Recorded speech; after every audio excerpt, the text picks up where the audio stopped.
Hey, good afternoon from lovely southwestern New Hampshire.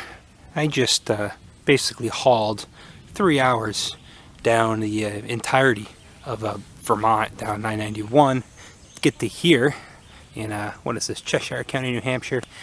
I got two things I just want to say. Number one, traveled the entire length of the state of Vermont on the interstate and did not see a single state trooper. So I am very impressed with you, Vermont. You know, I mean, I know you're keeping those 500,000 armed hippies in check somehow, but clearly enforcing highway speed limits is not the issue. However, on the inverse of that, every single time I did notice that I was slowing down and kind of hitting some congestion, by the time I finally got to the front of it, and I have nothing against Canadians, but by the time I finally got to the head of the traffic congestion, it was always a Quebec license plate. It happened like 5 times over the course of, what is it, 120, 130 miles you travel. So I was just up, way up there on the Quebec border. Shot a bunch of videos. Those will be, probably most likely, obviously, out before this.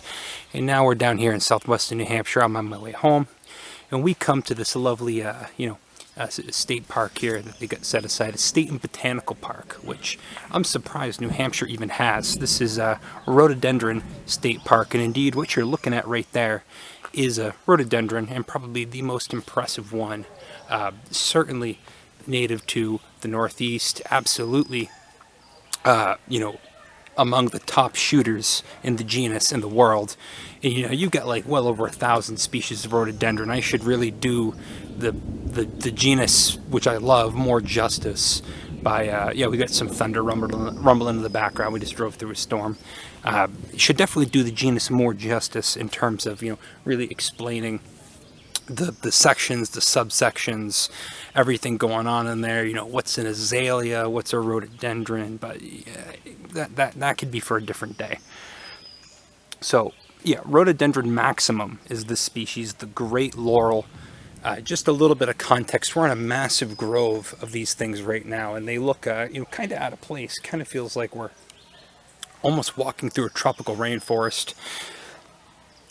These are evergreen, if I'm not mistaken. So they have these beautiful, waxy, not even waxy, just glabrous, big, large, not quite, I guess you could say spatulate, but that's not even the right word.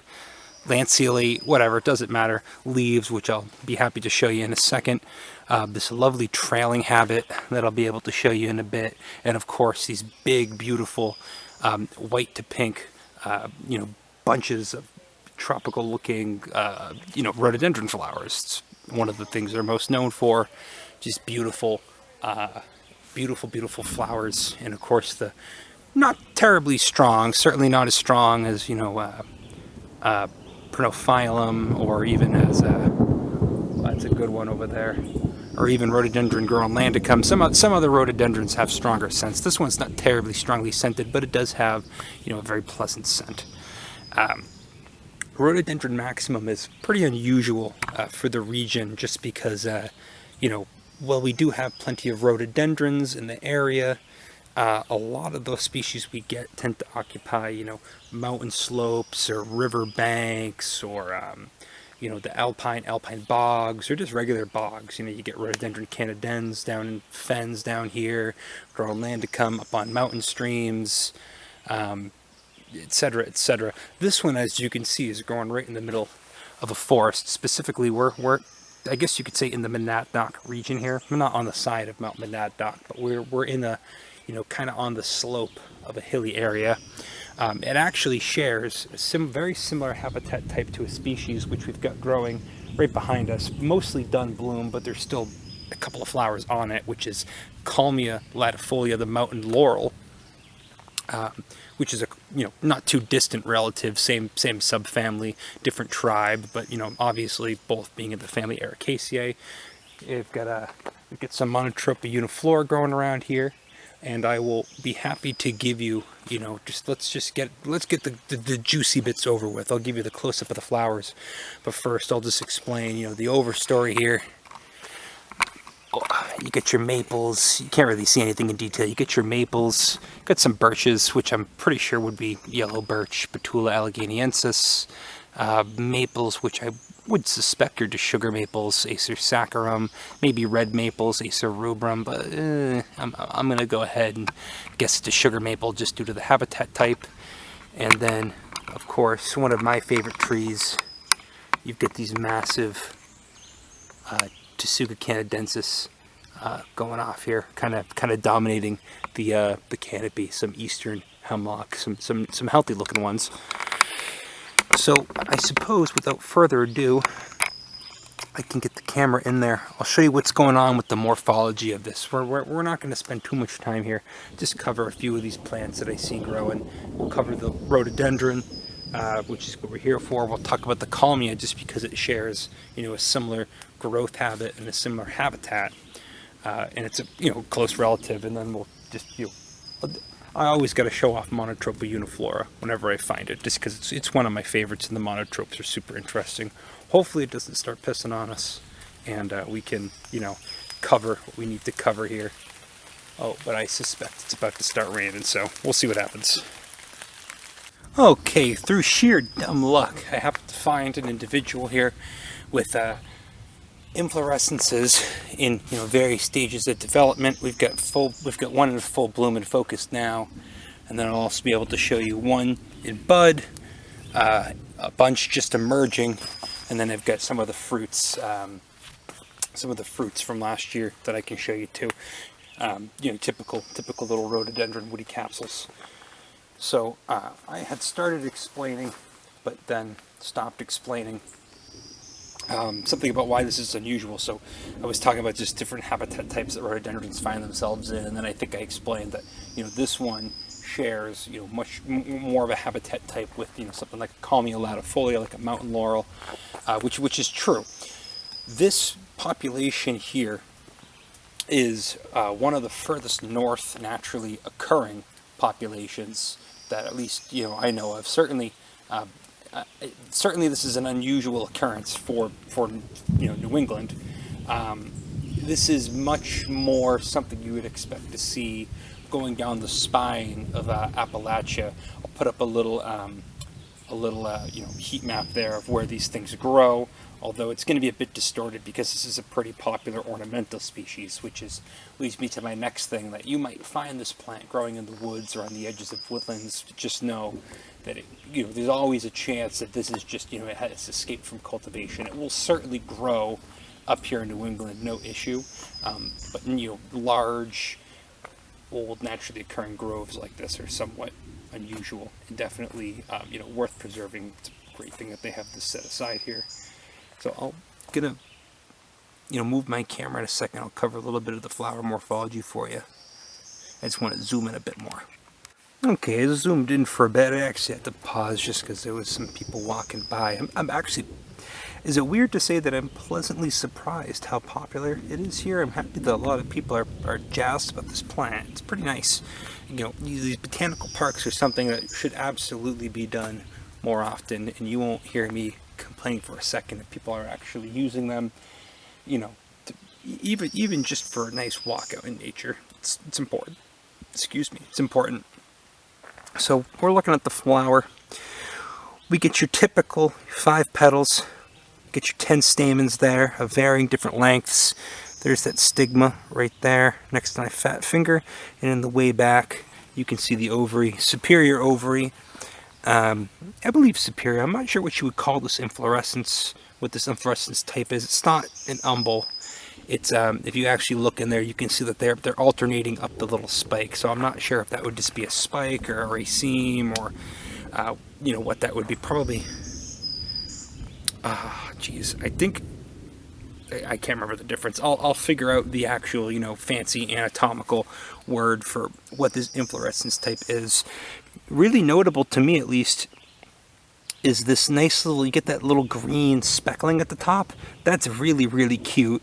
This is nearly an actinomorphic flower, but in fact, it's a zygomorphic flower. It's bilaterally symmetrical, which I now realize is probably one of, the big amongst numerous other things. A pretty big distinguishing factor actually between this and a lot of other plants in the family Ericaceae. Most of the plants of the family Ericaceae, to my knowledge, at least the ones we get around here, have those, you know, fused urceolate urn-shaped corollas, like a blueberry, like a huckleberry, like things like that. Or, you know, if you look at Kalmia, they have these more, you know, perfectly circular, perfectly symmetrical, no matter which way you slice it, almost like a radar dish look at things. But these are doing things a little bit different. The Androecium and Gynoecium there too, even those with the differing lengths, you know, even that factors into it being, you know, a zygomorphic flower. What else can I say about it? Just the floral morphology, little tinges of pink to varying degrees. Some of these are stark white, some of these are almost completely pink. It's got the anthocyanin pigments in it. Your typical, you know, ericaceous affair, something you expect to see. Take a step back here. Get refocused here. Here's what that looks like in bud. You know, even in bud, that's pretty darn gorgeous. So you can see, you get these large, you know, just completely glaucous leaves. Not really a recognizable hair to be seen. They're pretty tough too. And of course, this entire, you know, this bract, or this whorl of bracts that these buds are emerging from, is just super glandular and sticky. And I remember my mother has, you know, a cultivar of this. Like I said, these are pretty common ornamental plants. And I just always remember playing. She would yell at me because I would rip the buds off because they were sticky, and I'd stick them on things. So of course it would ruin the flush of flowers for the year. And I didn't know any better. But yeah, these are, you know, notoriously sticky. Are they fragrant though? Does this really smell like anything? No real scent to it. I guess maybe a slightly floral scent. So those are the emerging buds. Again, those are the leaves. It's got the, you know, are these, oh geez, are these world leaves? I guess you could almost call these leaves worlds, but they're more alternate. They're, I'm actually trying to figure this out. I'm not stumped here. It's just, because you could say, if it was almost opposite, you could say something like subopposite leaves. If they were slightly alternate, but those nodes were always really close together. I'm not really sure what to call this. I'll just go with yeah,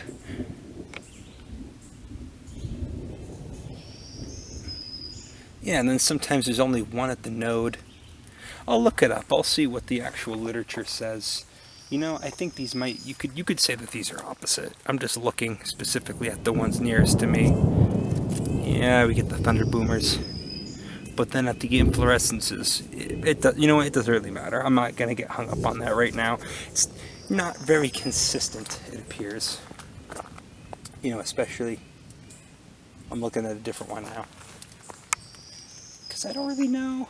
I'll just say it's inconsistent. We'll leave it at that. So moving over here, here's one just emerging from bud.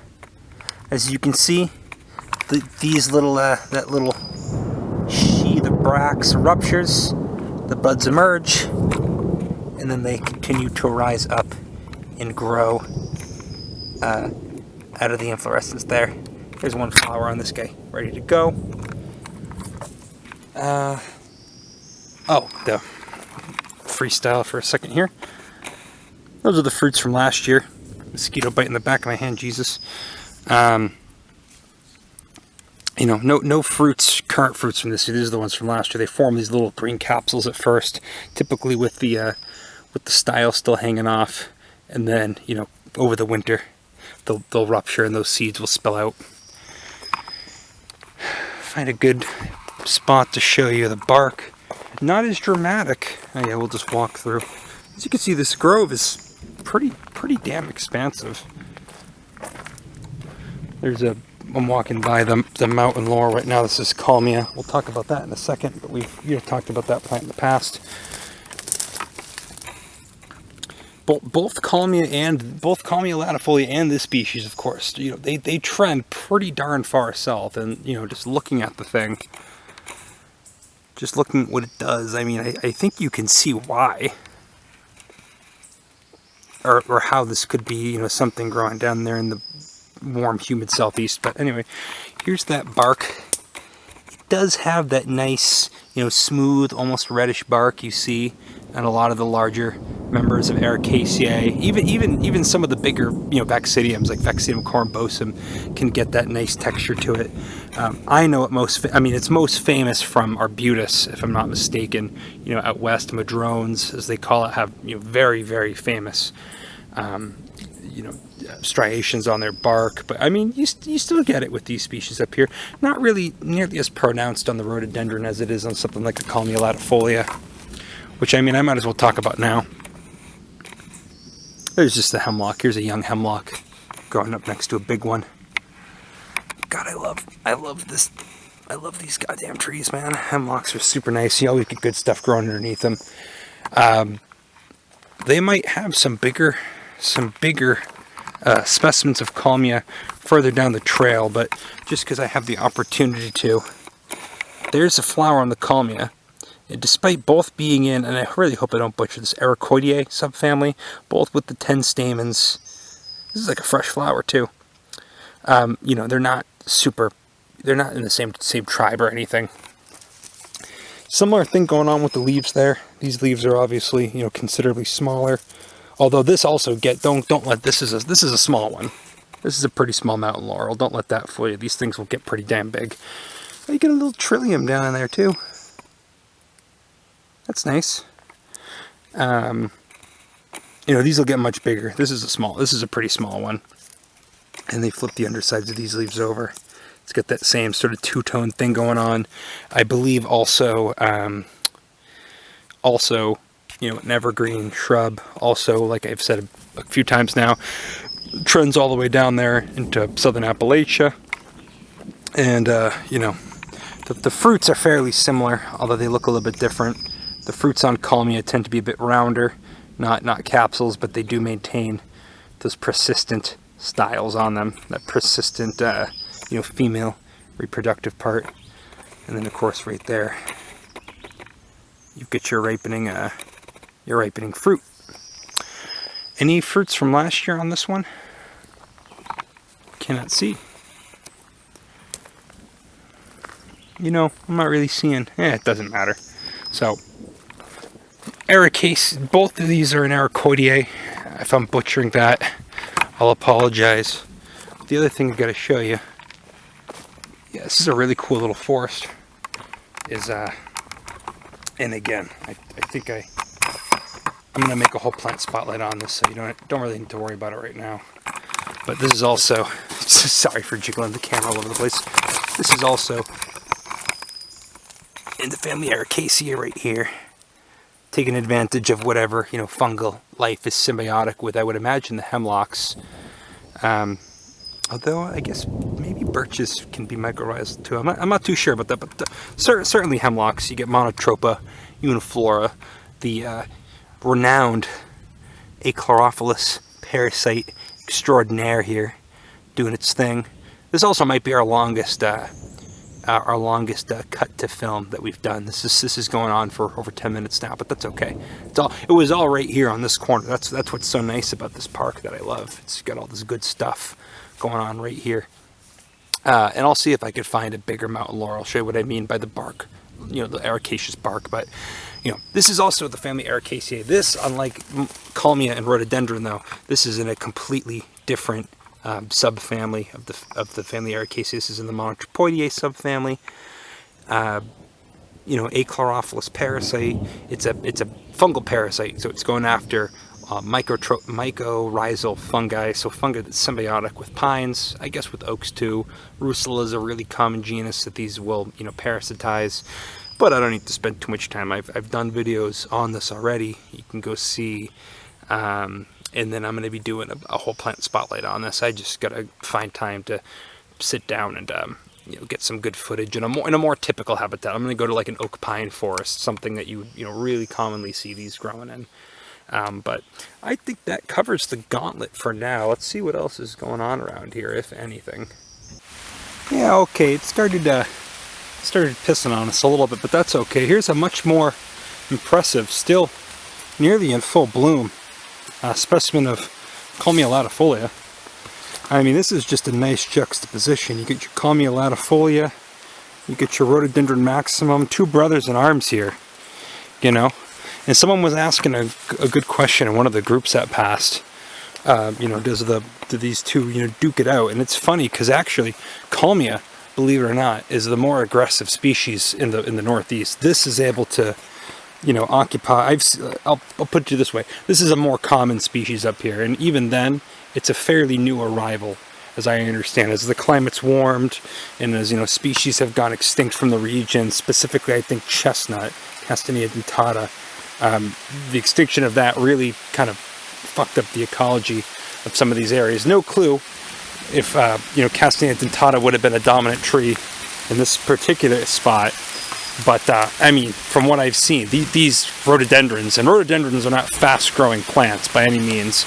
These rhododendrons are freaking huge compared to, you know, the handful of laurels you see around here. So I'd actually be more concerned for the safety of the rhododendron, but that's just me. You know, Kalmia's, again, take this with a grain of salt. This is obviously going to vary from site to site, and it might not even apply to your state if you're a bit further south. This is specifically just talking this region of New Hampshire. You know, Kalmia tends to be, you know, the more recent colonizer, so to speak, but even this one's not really. I just want to find, because the bark doesn't look, you're not going to get that texture on the bark on even one this big. So we'll see. We'll see. We'll keep going. Yeah, these things make a nice impromptu shelter.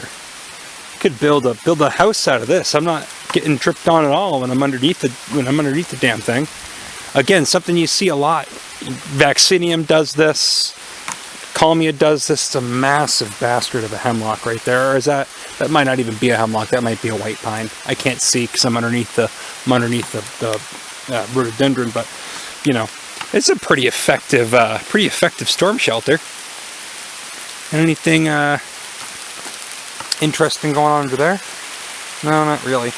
Although you can observe something cool. So see, look at the leaf litter. See how they're curled up like that? You'll see that in the winter. If you got one of these planted out front of your house, or you know, a similar related species of rhododendron, those leaves curl up as a result to cold stress, and that's how, you know, partially how they're able to, you know, stay evergreen over the winter. Just as a further illustration of that phenomenon, you can see this one got chopped or something fell on it, and you can see those leaves just as a response to stress, be it drought stress, cold stress, what have you, you know, will curl up, and, you know, if the species is still alive, as soon as those temperatures warm back up, or, you know, whatever stressor passes, they'll uncurl themselves. But, you know, this guy, he didn't make it, so those leaves are just gonna probably die. Oh, he got cut out of the trail, it looks like. Anyway, yeah, anything else we can see? We'll take another swipe around here. Oh, well, if it isn't one of my favorite funguses. Oh god, the water's dripping right on my camera. You got an Exobasidium here. So these parasitize members of the family Ericaceae, quite a few species of Exobasidium out there. Exobasidium vaccinii, and I think there's one that even is specific on rhododendrons, but the vaccinii will go after rhododendrons too. I have no real way of narrowing it down to species other than, you know, I can tell you it's Exobasidium. So these will form galls in the leaves, and those galls occasionally actually form into things that look like, you know, flowers, to attract a pollinator or something, to land on it, disperse the spores. Very fascinating organisms. I'm actually going to do a video that's specifically about Exobasidium. I had someone sneak up on me. Anyway, all I was going to say is I actually got a video about Exobasidium and Monotropa uniflora that I'm going to do it'll be out by now, so go back and just watch that. I'm going to title it Plants, Plants Acting Like Fungi and Fungi Acting Like Plants, or something similar to that, so you can go check it out.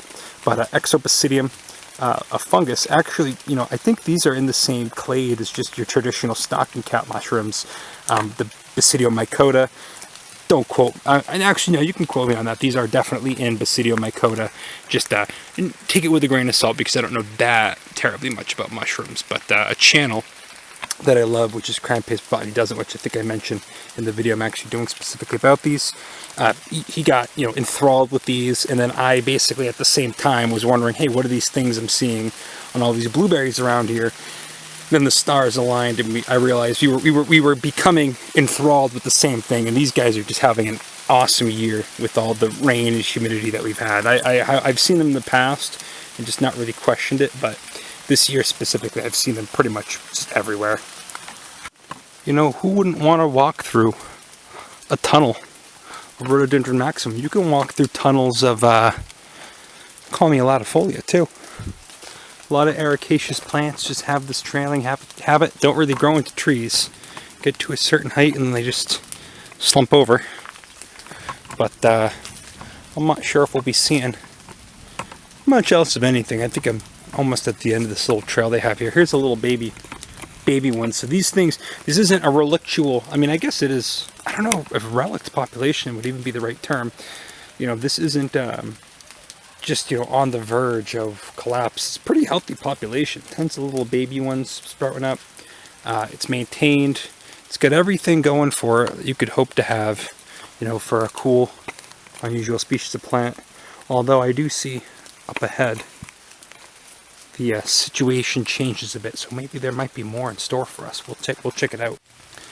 Yeah, see, here's one of those yellow birches, Betula alleganiensis. One of the there's the leaves right there.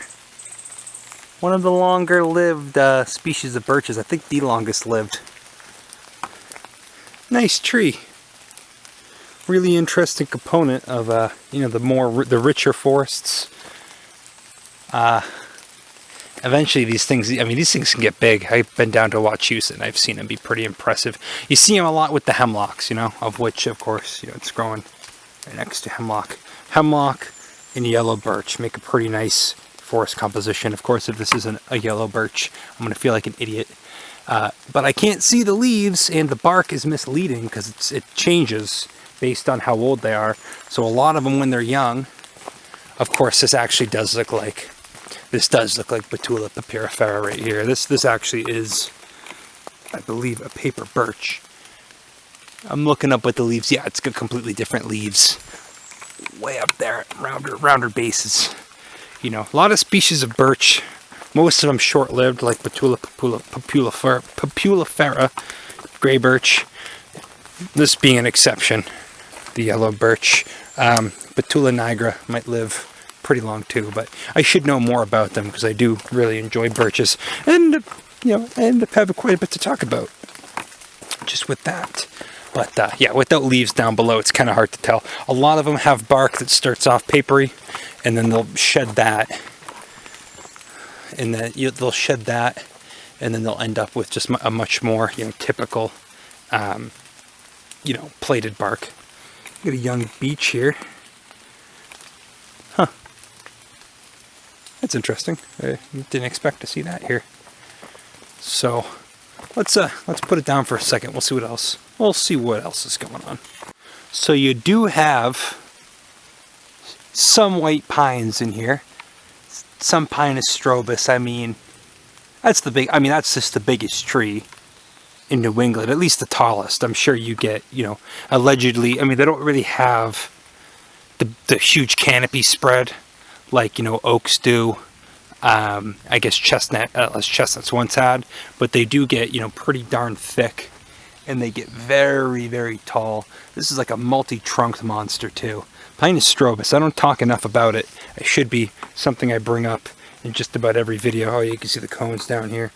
Should be a tree I bring up in just about every video. It's pretty much the dominant, you know, the dominant tree species in the Northeast. But so allegedly this is a little bit of a different trail we're on. They call this the Wildflower Trail, and what I suspect that means is that there was a bunch of ephemerals growing here, you know, a month or two ago that have now, you know, senesced for the year. But there's no harm in taking a look, and what might be for me, you know, 20 minutes out of my way for you wouldn't really be much of anything, if indeed there is nothing to see, because I'll just, you know, cut to the end of the video. You still got those rhododendrons growing though. Those are still here. But why don't we pause this for a moment and we'll see if there's anything interesting down through here. Hey, that's kind of funny. They get the little sign up for the partridge berry, for the Mechella repens here, but not for Pyrola elliptica, which is right next to it, which I would think a much more interesting plant. Another ericaceous, you know, little shit. One of the Monotropoideae. He's in a different tribe, so similar thing to the Kalmia and to the Kalmia and the Rhododendron. Same subfamily of Ericaceae, different tribe. Same subfamily as Monotropa, different tribe. This is in the Pyroli tribe, not the Monotropi tribe. These ones, I guess some of them are what they call mixotrophs, which I'm going to completely butcher this, but they can turn off and turn on whether they're sharing with fungus. So sometimes they're symbiotic and sometimes they're parasitic, but it's different than being a hemiparasite, I guess. I don't know if that applies specifically to Pyrola elliptica, but one species which I had seen for the first time this weekend, which will be a few episodes back, was Orthelia secunda. Is allegedly doing that. Take a few pictures of this guy. I've seen him a whole bunch. He's having a good year too. I saw him pretty much every day in bloom this past weekend, so I didn't really see it much last year, so maybe the increase in fungal activity is really benefiting this guy. And again, we don't have to spend too much time. He's going to be in a few videos that would have already come out by now. But look at those weird. He's got the weird dangly, just the weird dangly reproductive parts. Is the stigma, weird dangly stigma style there. We'll put the little arrow so you can see. Different than you know, you see in the genus Chimaphila, which is closely related. Is this a balsam fir? Huh. You got Apis balsamea growing here too. Not getting too big.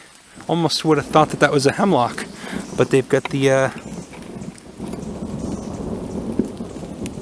little suction cups there, which hemlock wouldn't have. I'm glad I made the stop, even though it's thundering and kind of pissing on me. It's not too bad, really. Oh, here's real quick. That's what the flowers look like on the Mechella repens. 2 flowers, because what happens is when those get pollinated, those 2 flowers and those 2 ovaries fuse together, and the berry is really weird because it's actually 2 different ovaries fused together to make one fruit. There's a specific term for it, I guess, but I don't know off the top of my head. I can find out for you. But how about that? Coming up with another Pyrola elliptica. Well, anyway, that's about all my goofy self has. You know, nice to see, always nice to see a new plant, and an interesting opportunity to explain some context. But, you know, this is what, the 3rd video in 10 days? The 3rd video in the month of July that I think I've shot during a thunderstorm, and the 4th time I've been out hiking during one. It's been every day. It has literally been every single day. Alright, I'm getting eaten alive by mosquitoes. I gotta go home. I gotta, still gotta probably drive another hour and a half to get back to where I need to be. So I hope you enjoyed that, and I hope to see you again next time.